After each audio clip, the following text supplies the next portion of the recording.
今日いよいよ佐渡を出て宇都宮まで戻ります。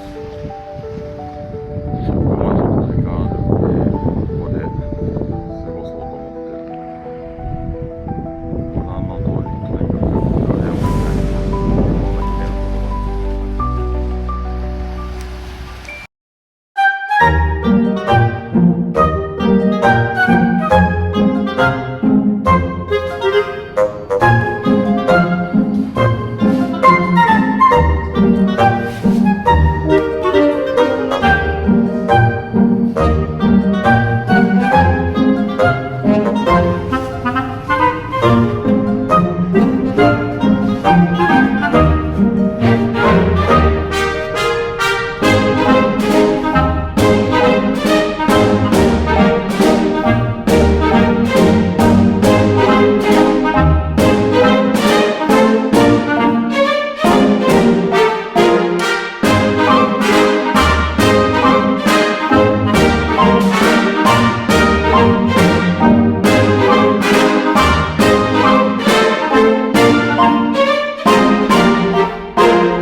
The light is fading fast. From this old town we gotta go.